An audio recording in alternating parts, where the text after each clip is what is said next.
Ini dream, ini adalah mimpi yang mungkin harus kita punya mimpi, dan yang terutama adalah bagaimana kita menyatakan mimpi di saat kecil kita itu bisa terlaksana. Contoh ya, saya waktu kecil itu kalau lihat itu Kid Rider, ada mobil balap yang itu saya memimpikan itu waktu itu mobil Celica waktu itu. Dan kebetulan hari ini mobil itu nggak terlalu mahal dan akhirnya saya bisa beli gitu dengan senang. Apa ya, bukan cerita tentang kebahagiaan itu, bukan cerita tentang mahalnya, bukan, tapi impian kita ada. Itu satu. Kedua, dulu saya memang pekerja MLM ya, multi level marketing, tapi memang hebat dasarnya dari situ dulu.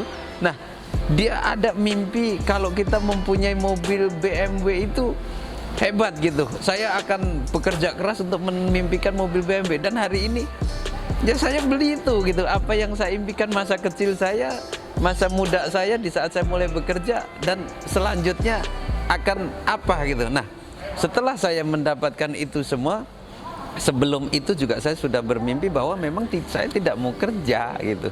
Saya pengen saya bisa bermanfaat buat orang banyak, dan akhirnya hari ini terjadi apa ya, ada kepuasan tersendiri gitu. Nah, kalau saya melihat bukan saya akan menjadi siapa gitu, tetapi saya pribadi adalah bagaimana orang-orang hebat, anak muda hebat ya, seperti Mas Yobak, pendiri Facebook yang baru itu, ya saya harus mengikuti cara dia untuk mendapatkan finansial yang akhirnya menjadi financial freedom gitu ya, Bill Gates apa sih. Nah, caranya yang penting, bukan hasilnya.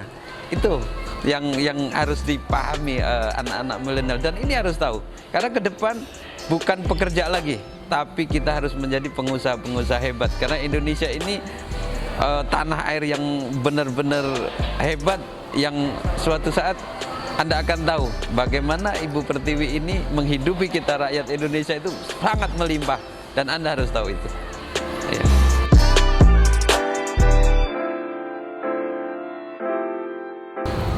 Oke, bicara tentang cryptocurrency, ini yang perlu saya kenapa sekarang mendalami tentang ilmu cryptocurrency adalah cryptocurrency ini adalah aset digital yang benar-benar 100 tahun sampai 140 tahun yang akan datang itu masih berjalan.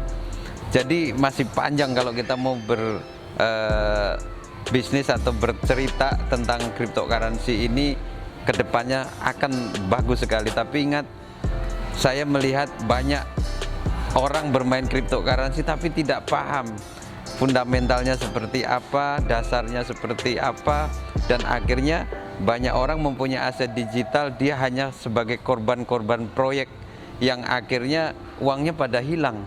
Makanya bagaimana hari ini keluarga besar Kencana 5, dan terus terang saya sangat sangat terketuk bagaimana saya akan sosialisasi bagaimana cryptocurrency ini menjadi aset digital yang benar, fundamental yang benar, mental orang-orang si pelakunya juga benar, dan akhirnya menjadi hasil yang maksimal ya. Jangan sampai terjadi banyak sekali penipuan-penipuan yang hanya sebenarnya bukan penipuan, tetapi proyek yang sengaja digagalkan. Beli koin tidak ada harganya lagi. Ini proyek yang sengaja digagalkan. Moga-moga setelah adanya belajar tentang cryptocurrency, Anda tidak masuk dalam proyek-proyek yang gagal, karena harus tahu fundamentalnya seperti apa, karakter koin itu seperti apa, gunanya untuk apa, dan si developer itu arahnya mau kemana. Itu yang harus tahu, fundamental dasar dari aset digital cryptocurrency. Dan Anda jangan sekali-kali tidak tahu, tidak paham, tapi Anda sekedar beli ya. Ini perlu pembelajaran, perlu pengetahuan. Nah, seperti itu.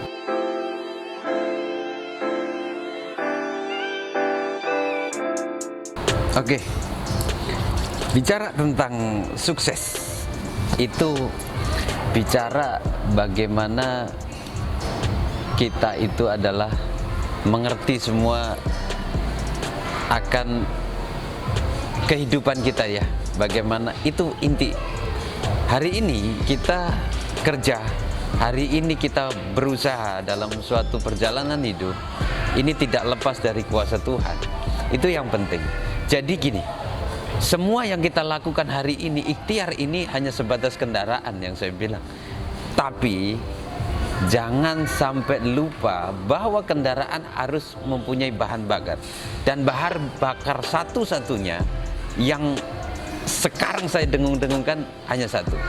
Bagaimana Anda kaya? Bahan bakarnya itu adalah sedekah. Jadi yang membuat kaya itu bukan kerja keras Anda, bukan hebatnya Anda, tapi adalah sedekah Anda yang membuat Anda bisa kaya. Jadi banyak-banyakin bersedekah supaya semua kebutuhan Anda terpenuhi. Karena yang memenuhi kebutuhan kita bukan dari pribadi kita, tapi Tuhan yang memenuhi kebutuhan kita. Karena kita bisa memenuhi kebutuhan orang banyak, itu baru ini tersendiri lah, kita punya greget tersendiri ya. Buat anak milenial, ingat, yang bikin kaya bukan dari kerja keras kita, tapi dari amal dan sedekah kita. Itu yang bikin kaya.